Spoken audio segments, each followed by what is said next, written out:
Maranata, desbravadores, tudo bem com vocês? Eu estou aqui hoje para passar a especialidade de cultura física. Com certeza você já está vendo ela aí, né? Está sendo projetado essa especialidade. Então, se você quer tê-la em sua faixa, acompanhe esse vídeo comigo. Olha todos os desafios que vão ser propostos para você estar realizando e conseguir a sua especialidade. Então, bora lá para o vídeo. A primeira questão da especialidade diz o seguinte: fazer um relatório citando pelo menos 10 benefícios de se manter um bom condicionamento físico. Quer dizer que tem vários benefícios, mas nessa questão, nesse relatório, você vai fazer apenas 10. E o que é um relatório, Web? Relatório é um documento que visa apresentar um resumo de tudo que você pesquisou. Então, relatório é um resumo. Você vai pesquisar os 10 benefícios que a questão pede e vai colocar no seu relatório, né? Você vai estruturar essa resposta no seu relatório, no relatório da especialidade. Então, essa é a primeira questão. 10 benefícios de se manter um bom condicionamento físico. E o que é um bom condicionamento físico? Eu vou passar aqui para vocês uma explicação de outra pessoa, né? Que ele relata melhor o que é um bom condicionamento físico para a gente entender e compreender melhor. Então assista aí e daqui a pouco eu volto. Bom, primeiro vamos entender o que é ginástica, né? Muita gente acha que é uma coisa, mas na verdade é outra, ou ainda muito mais do que aquela. Então, o que significa ginástica? Ginástica, gente, é uma palavra que engloba desde um esporte até simplesmente praticar um exercício físico. A palavra ginástica vem do grego e quando traduzimos para o português, ela se aproxima ao nosso treinar.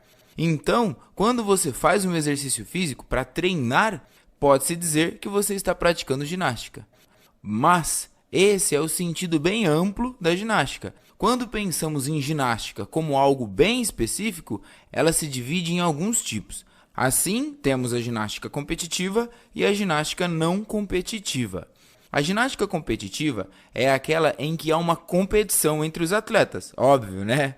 Como torneios, campeonatos ou as Olimpíadas, por exemplo. Alguns exemplos são a ginástica acrobática, ginástica artística ou olímpica, a ginástica rítmica e a ginástica de trampolim.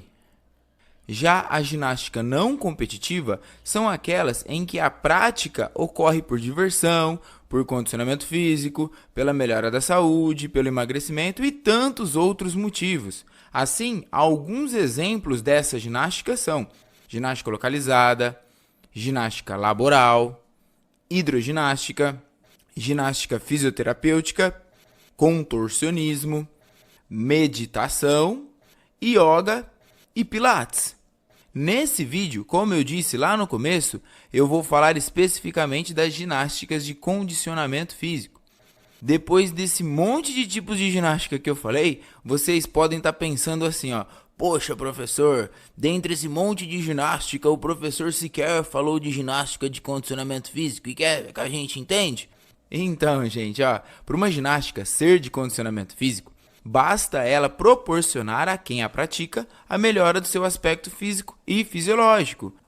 E essa ginástica está dentro das ginásticas não competitivas, como a ginástica localizada, a ginástica aeróbica, o funcional, o crossfit, a musculação e a hidroginástica. Você nem sabia que tudo isso eram tipos de ginástica, né? Por exemplo, dentro de uma academia, eles separam a musculação das salas de ginástica, né? Mas são tudo ginástica, gente. É que eles preferem dar nomes diferentes. Mas percebam que esses tipos de ginástica têm objetivos bem específicos, como o de melhorar o condicionamento físico de uma pessoa, ou seja, fazer com que os músculos, os ossos e os órgãos do nosso corpo estejam melhores preparados para realizar as atividades que fazemos no dia a dia, sem contar que proporcionam uma melhora na saúde do nosso corpo também. Essas ginásticas de condicionamento físico, quando praticadas regularmente, não é uma vez na vida, outra na morte, frequentemente e de maneira adequada, podem aumentar os músculos e reduzir a gordura corporal, ou seja, emagrecer. E, embora essas ginásticas sejam muito frequentes em academias, é possível ainda perceber sua prática ao ar livre, em ruas, parques e praças. Então, gente, fazer exercícios que incluem corrida, abdominal, flexão, polichinelos e alongamentos também são considerados ginástica. Assim, quando alguém te perguntar o que é ginástica, eu espero que depois desse vídeo você saiba responder, hein?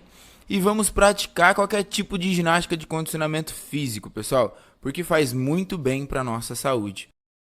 Voltei. Então, agora que você já viu esse vídeo, entendeu e compreendeu melhor sobre o assunto que a especialidade vai tratar, vamos para a segunda questão. Fazer um relatório sobre como os exercícios físicos, uma alimentação adequada, a estabilidade emocional ajuda no equilíbrio do corpo. Como essas três coisas ajudam no equilíbrio do corpo? E você vai citar exemplos negativos e positivos de cada um desses três. Então, você vai pesquisar tudo isso e vai colocar no seu relatório. E vamos para a terceira questão. Definir os seguintes exercícios. Citar alguns exemplos de cada modalidade. Então, você vai definir esse exercício e vai dar exemplos. O primeiro é isométrico. O que é exercícios isométricos? E B, isotônicos. C, isocinéticos. Preparei um vídeo que vai falar sobre esses três em especial. Vai ser passado agora para vocês compreenderem melhor o que é cada um. Então, assistam aí.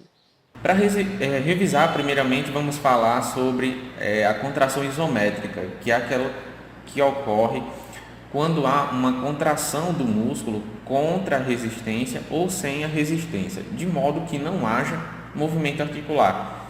Então, durante uma contração isométrica, pode haver uma resistência, mas eu posso fazer sem uma resistência também, ok? Nessa contração, o músculo não alonga e nem encurta. Resumindo, há contração, mas sem movimento. Ou seja, o músculo se contrai, mas o ângulo articular continua o mesmo.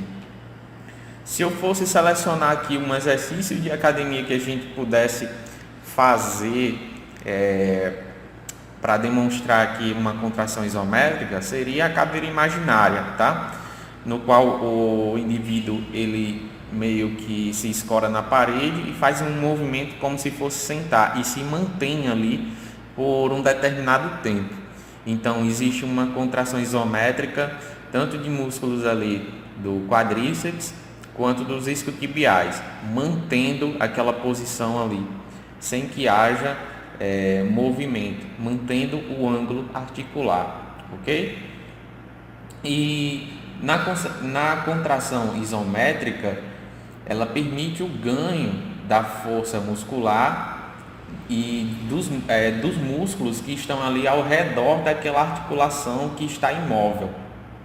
Ela é muito indicada para pacientes de pós-operatório imediato, quando ainda é desaconselhado o movimento articular.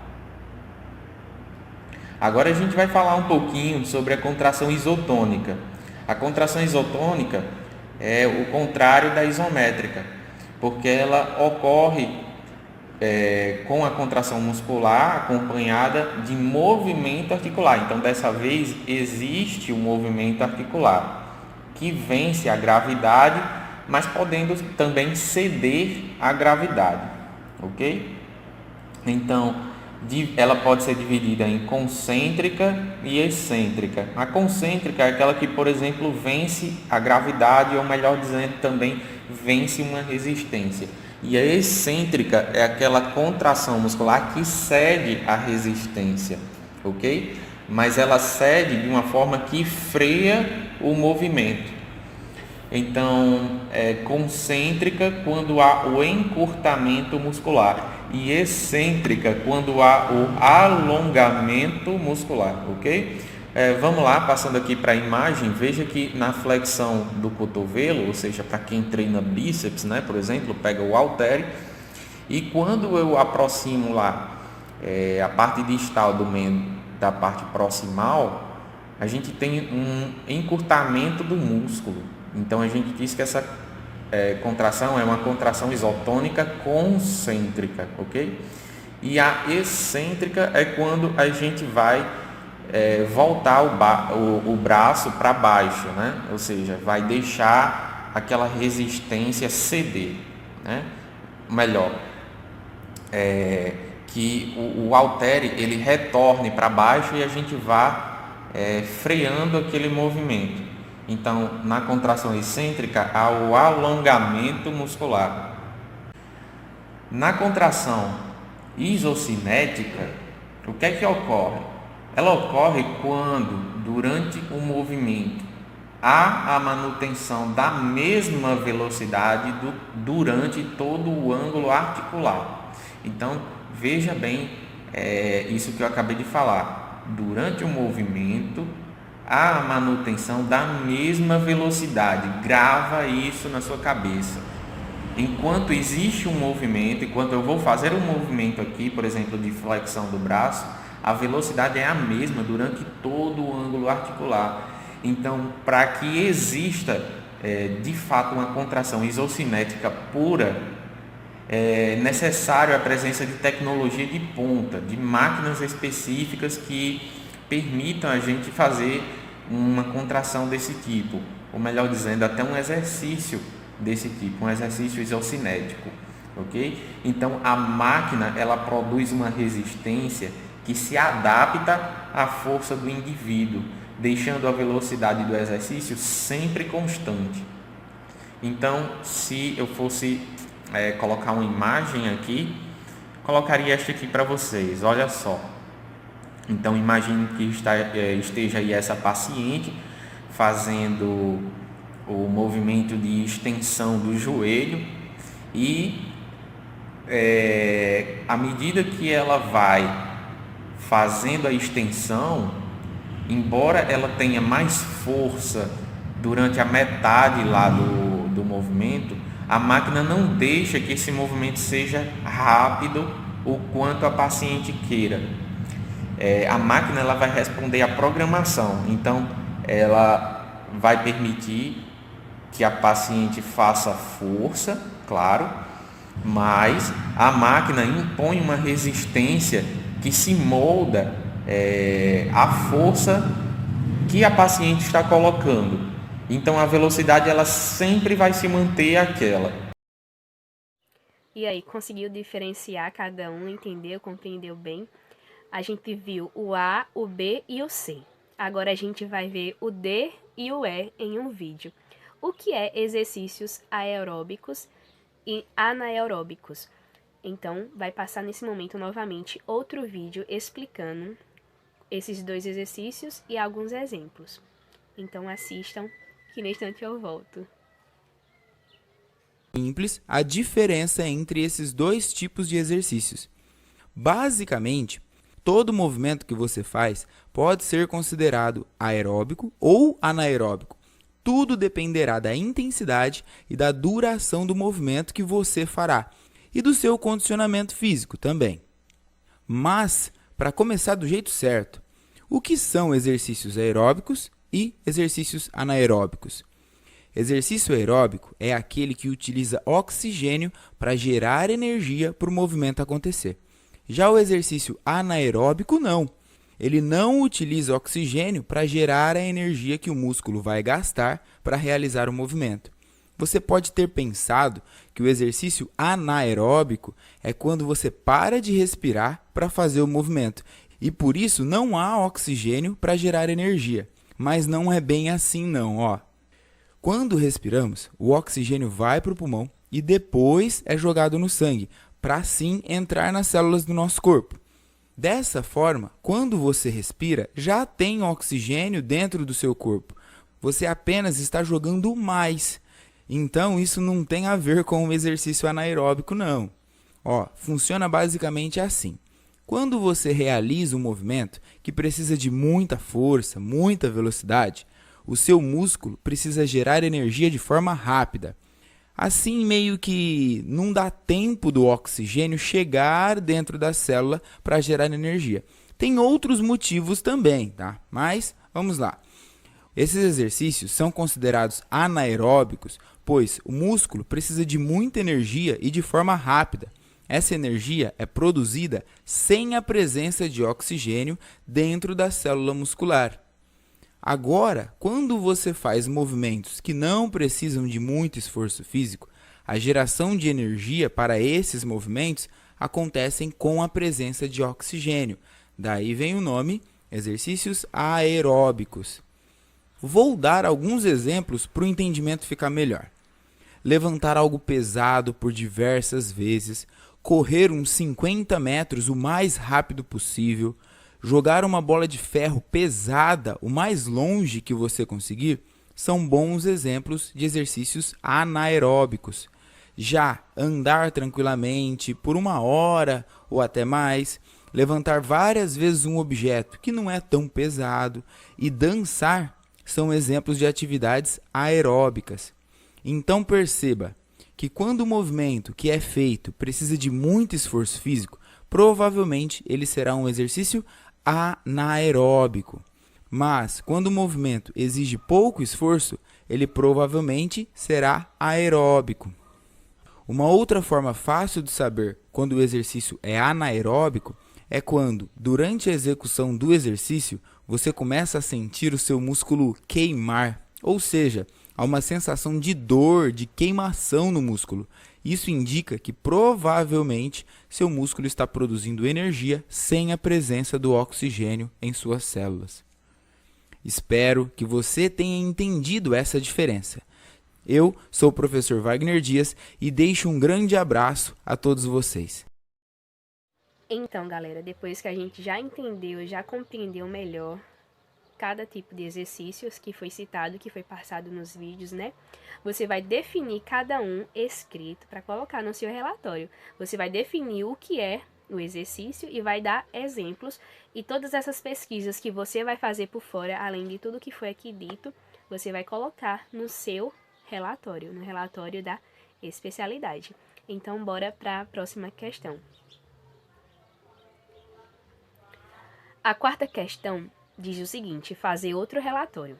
Fazer um relatório explicando por que os procedimentos abaixo são importantes em um programa de exercícios. Citar exemplos de cada um. Você vai dizer a importância e vai dar exemplos de cada um. A. Alongamento. B. Aquecimento. C. Exercícios aeróbicos. D. Relaxamento.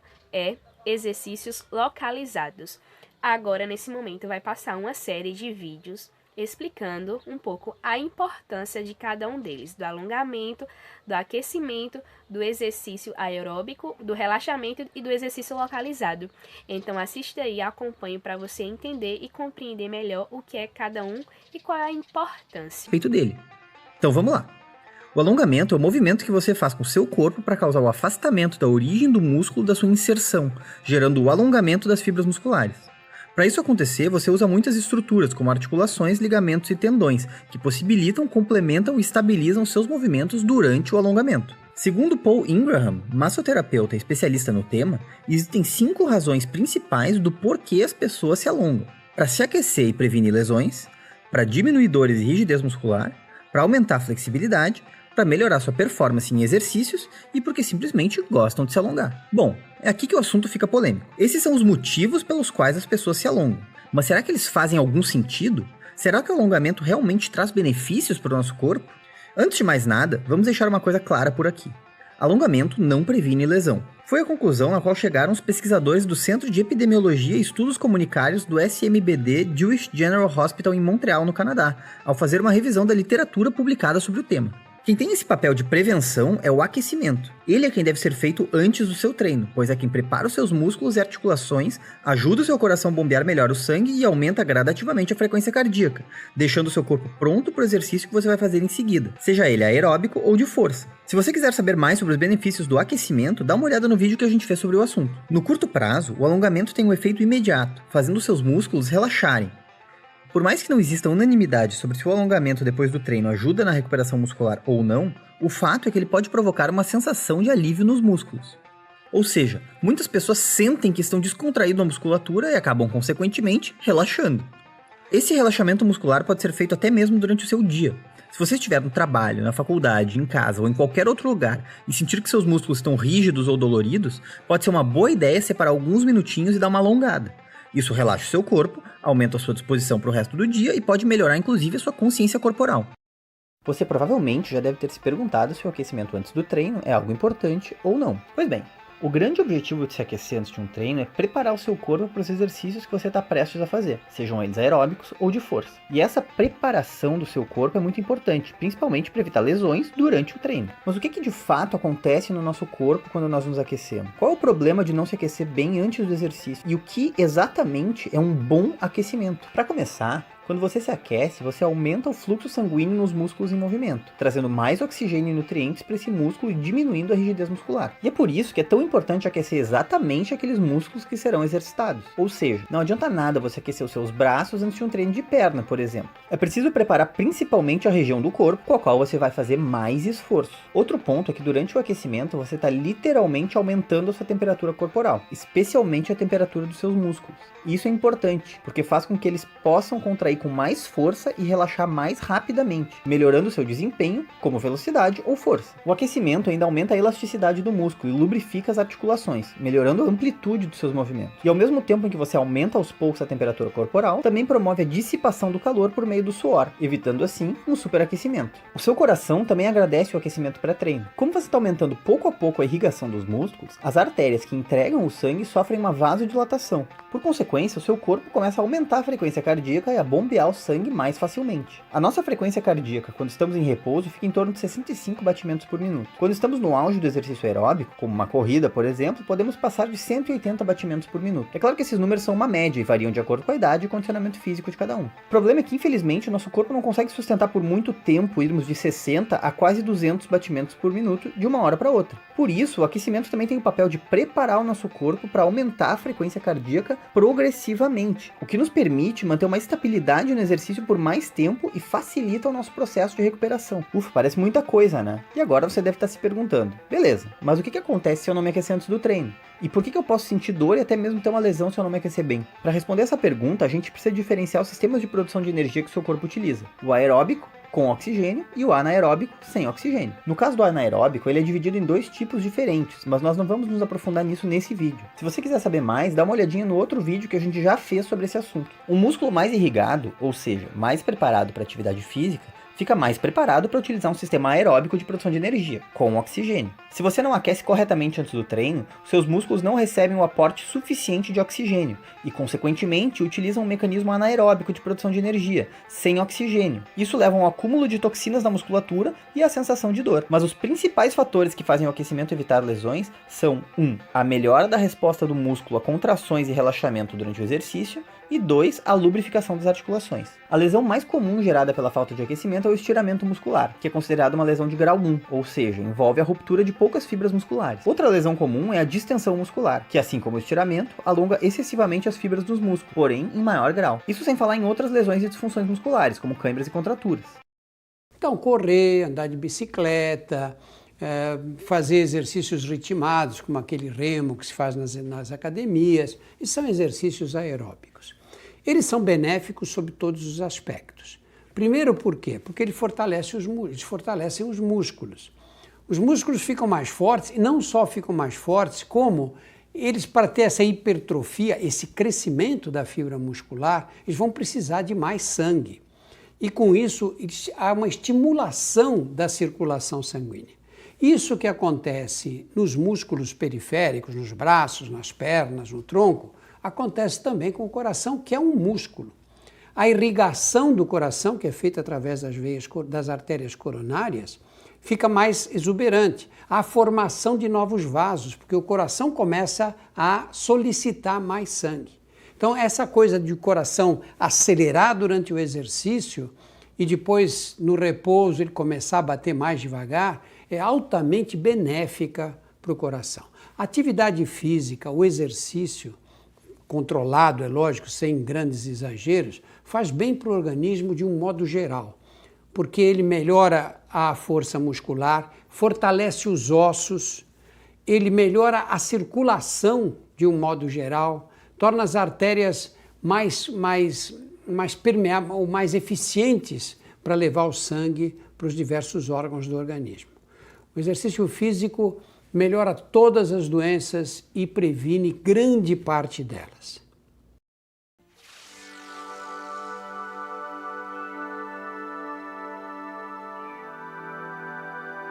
O estresse hoje existe em todo lugar, nas empresas, nas fábricas, nos escritórios, nas casas, muitas tensões, muitas discórdias, e o relaxamento ajuda a reequilibrar a pessoa, a gente se reequilibrar, não é?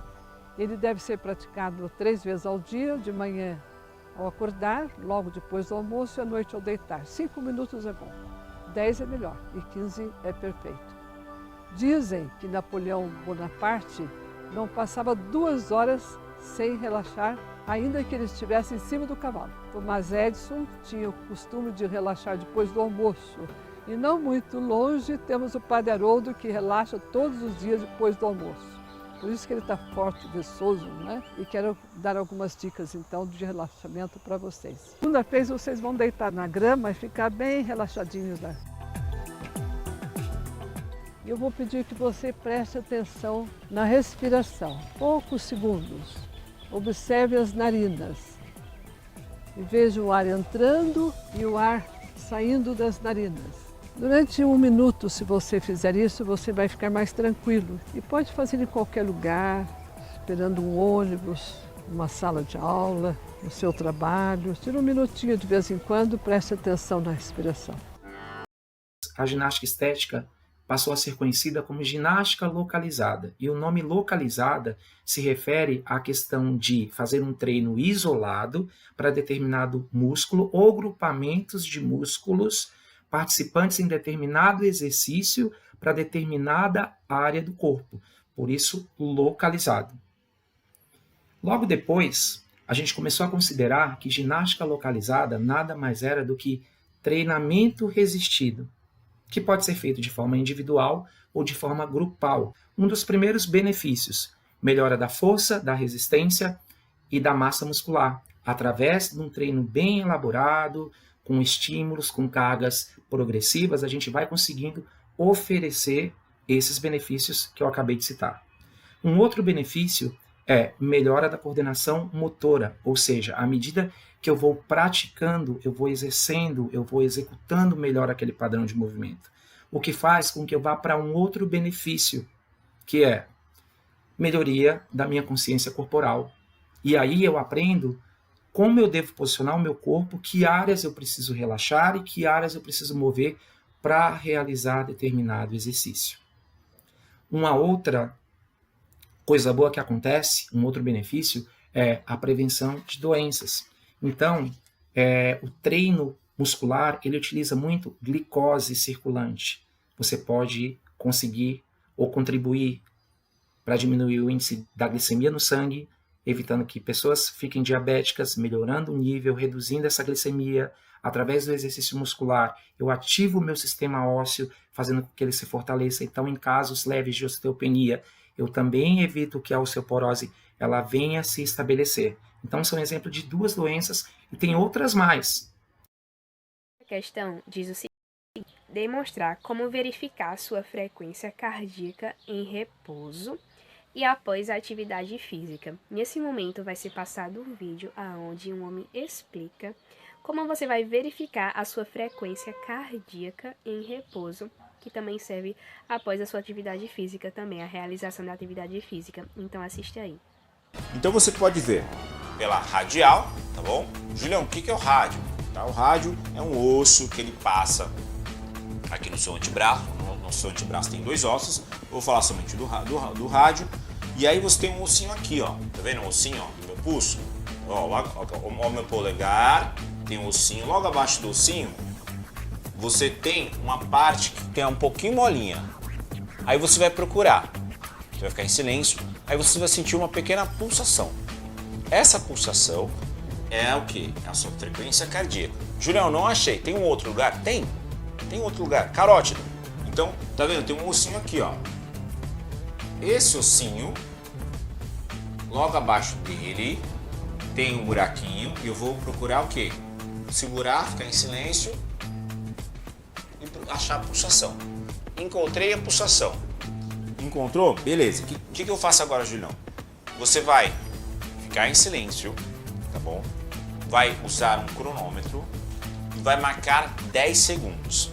Quando você soltar o cronômetro, você vai contar a primeira pulsação 0, aí você vai lá, 0, 1, 2, 3, 4, 5, 6, 7, 8.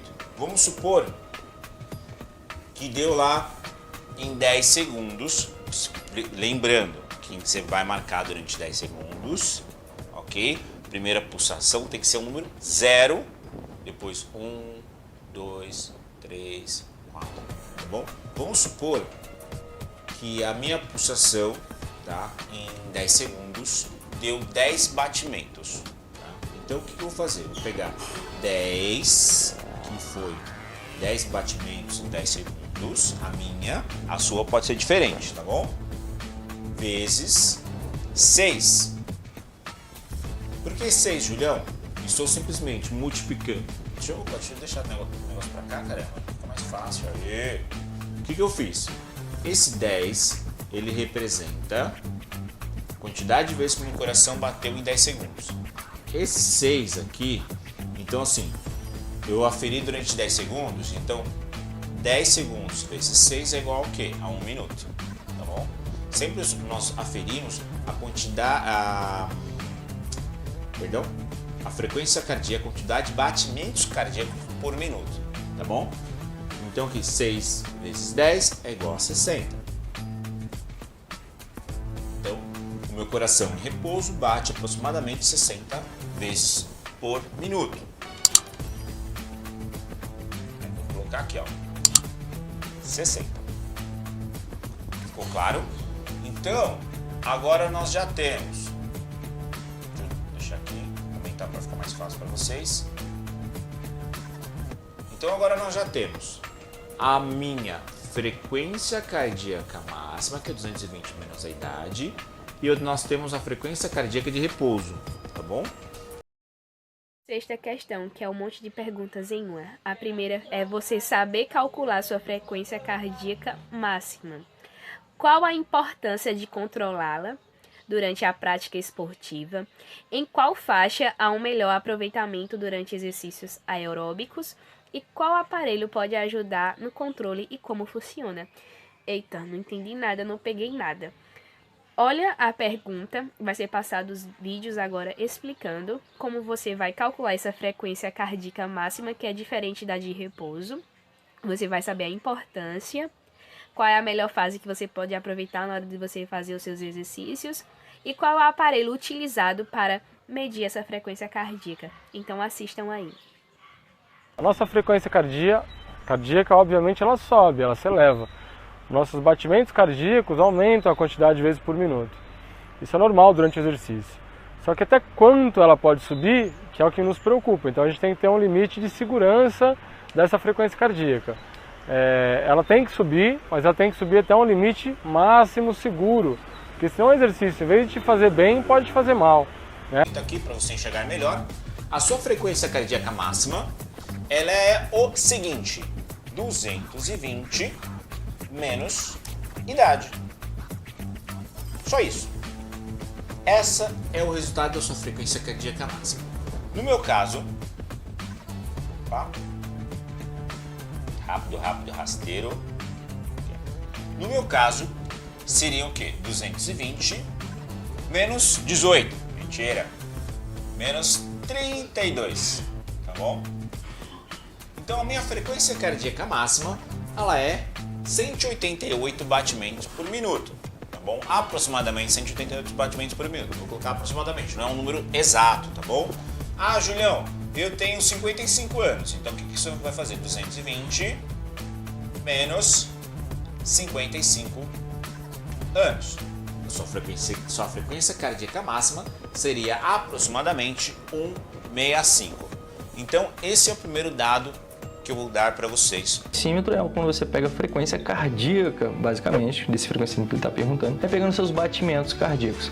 Os batimentos cardíacos são uma boa referência para você saber o quanto de desgaste que você está promovendo no seu organismo com aquela atividade, o quanto que o seu corpo está sendo estressado, porque quanto mais o seu coração bate, quanto mais rápido ele bate, mais energia o seu corpo está necessitando, beleza?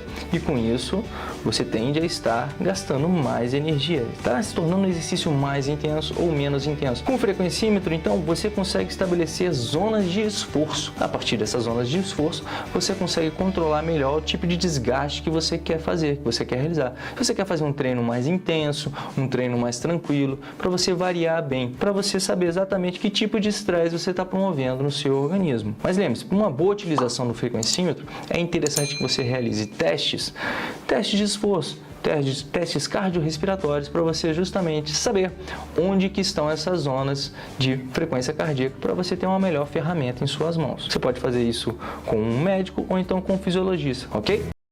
Temas de transmissão da frequência cardíaca. Você pode utilizar o relógio, você pode utilizar a cinta integrada ao seu aplicativo de celular ou você pode usar a pulseira.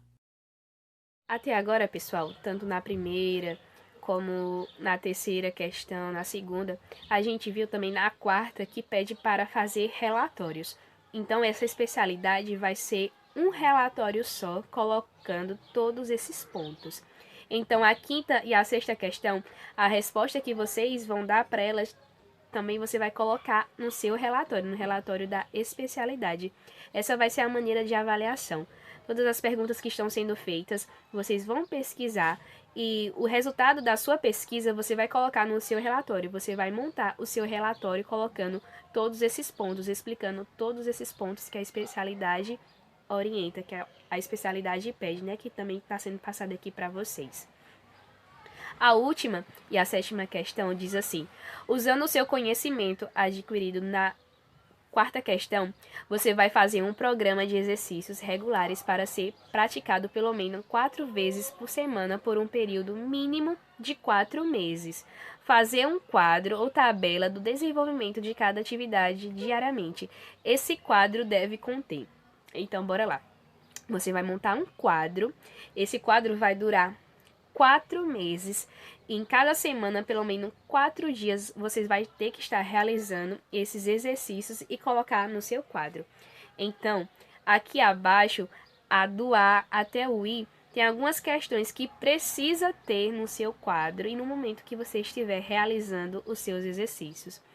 Tem que ter tipos de exercícios de alongamento, sua frequência cardíaca em repouso, tipo de exercício de aquecimento, tipo de exercícios aeróbicos, tempo na prática do exercício aeróbico, sua frequência cardíaca após o exercício, tipos de ginásticas localizadas, exercícios de alongamento e sua frequência cardíaca 3 minutos após os exercícios aeróbicos. Para cada período de exercícios, manter a frequência cardíaca mínima determinada no item 6, durante pelo menos 20 minutos. Então, você sabe o seu limite depois de você ter calculado a questão 6, né? Então, você vai ficar nesse limite, que foi determinado no item 6. Pelo menos 20 minutos, né? Então, você deve colocar todos os dias a sua frequência cardíaca conforme pede para relatar, antes de iniciar os exercícios e depois de 3 minutos que fez os exercícios aeróbicos e após os outros exercícios. Então, antes você calcula, realiza as coisas e depois no final você calcula novamente, vê como é que tá a sua frequência cardíaca após o exercício aeróbico e os outros, né, de aquecimento, alongamento e tal. Então é isso, você vai montar o seu quadro contendo todos esses pontos que foram aqui ditos. Se você não entendeu o que cada um foi explicado nos vídeos que foram passados, então dá uma volta, escolhe o de sua preferência. Aqui foi a minha frequência cardíaca, eu realizei esse tipo de alongamento. Você escolhe o tipo que você vai utilizar e coloca no seu quadro. Nesse dia, frequência, fiz isso, isso e isso. Minha frequência, após ter concluído esses exercícios. Então, todo dia você vai ter que colocar a frequência de início e a frequência do final. Então, é isso. A especialidade para validar Guerreiros da Paz é você formular o seu relatório com essas 6 questões. Todas as perguntas que foram feitas, vocês vão sair, vão pesquisar e vai elaborar e montar no seu resumo, no seu relatório. E também, logo abaixo do seu relatório, você vai colocar o seu quadro de exercícios, né? De 4 meses, 4 dias por semanas. Pessoal, essa foi a nossa especialidade de hoje, a especialidade de Cultura Física. Eu espero que vocês tenham gostado, que vocês tenham aproveitado, que vocês tenham adquirido bastante conhecimento com tudo que aqui foi passado, com tudo que aqui foi reproduzido. Eu espero que vocês estejam realizando, né, um ótimo relatório e que vocês também possam conseguir realizar o quadro de exercícios de vocês para vocês estar conseguindo essa especialidade. Todos os vídeos que aqui foi passado vai estar aqui na descrição. Então, se vocês quiserem assistir por mais completo ou entrar mais profundo no assunto, vai estar disponibilizado aqui todas as pessoas que foram passadas explicando partes, né, da especialidade, vai estar aqui na descrição nesse vídeo. Então, é isso.